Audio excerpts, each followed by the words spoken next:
Hi, this is Gail, the Legacy Lady, and you are listening to Legacy After Dark. This is an episode where we are going to chat about what do you do when grandma doesn't want to talk? Like, she just really doesn't. She's not interested. She doesn't think her story is important. She doesn't think anyone will want to hear it. She doesn't think anyone will get anything out of it, and it's just not worth sharing. And she is dragging her feet. This could also apply to mom, grandpa, and uncle, basically whoever you're trying to work with to help them tell their story, and they're just not having it. Now, I'm going to preface this conversation with if they may actually have a real reason why they don't want to talk about certain things.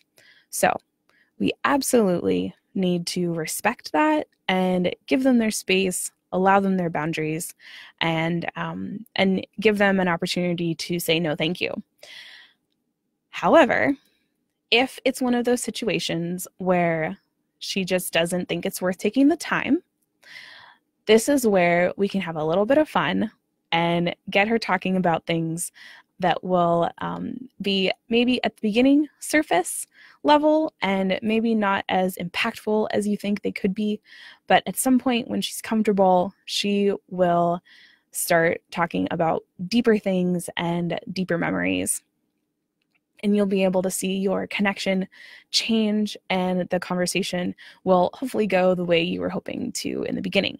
But we all have to start somewhere. So, on to my tips and tricks on what to do when grandma doesn't want to talk. The very first thing that I love to do is to get her laughing. When we make people laugh and when we start conversations where there's laughter involved, there is an immediate ease in the tension. It immediately gives them the impression that you care, and it changes our, there's a little chemical thing that happens, and we feel better about whatever the situation is.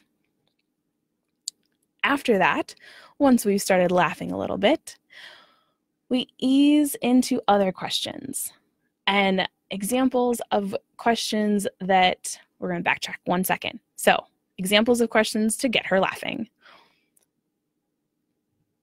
Using the Legacy Hunt Kids Pack as a reference, there are really fun, low impact, high fun prompts in there, like what was an embarrassing nickname you had?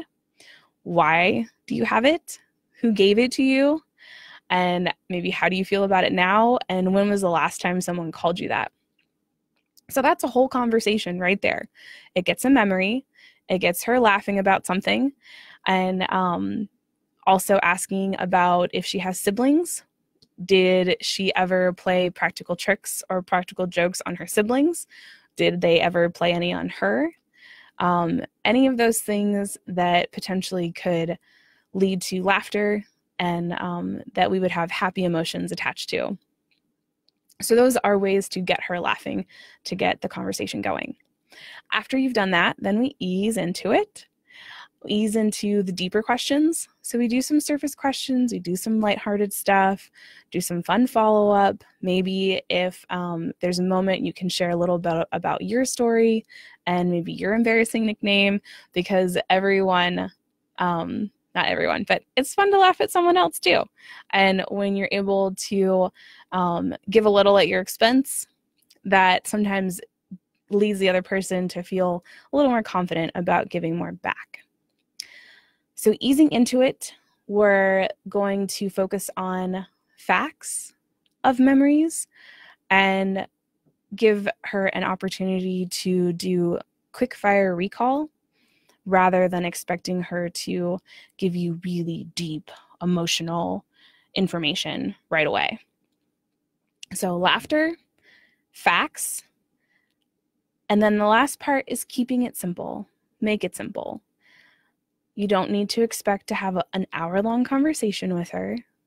It can be done over coffee or cake, if we like cake, or tea, or whatever the case may be. It could be when you ask her to come to the park with you and the kids, and you and your grandmother can sit on a bench together under a tree and have a short, wonderful conversation together watching the kids play, which would be a great opportunity to ask her about her childhood. What was her favorite part on the playground? If they didn't have a playground, what was her favorite thing to do to pretend play? And those are just simple conversations where you can ease into asking deeper questions. So hopefully by the time all of those things have happened, after she's laughed a little bit, after you've eased into the conversation and you've kept it simple, then the next part of the conversation is potentially a little bit more impactful.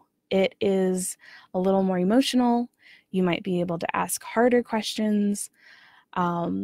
And depending on, her different life experiences, you obviously will be one of the better people to interview her because you'll know her background. You'll know a little bit, you'll know enough to ask the starter questions. So asking about her spouse, or her partner, or her best friend, or if she had to leave a country, what was it like in that country? Why did she leave? And how did she feel about leaving? And what happened after they left? All of those questions can come later, not too much later, but they don't have to be the ones you start out with right away. So if she survived something really horrific, I do not recommend starting off with that. That's part of that easing into asking those questions that you really want to know. Give her a chance to answer some fun ones first. So that's all I have for that. I hope this has been helpful for what you do when grandma doesn't want to talk, and that you're able to get her laughing, that you ease into it, that you make it simple, and you give her a chance to share about herself in a low stress way. If you find that you'd like some more information on how to do these things, there is a wonderful, wonderful course. It is $97, and the link to that you can find in the description. And I would love to see you in there. Okay? So, in the meantime, this is Gail, the Legacy Lady, and happy writing.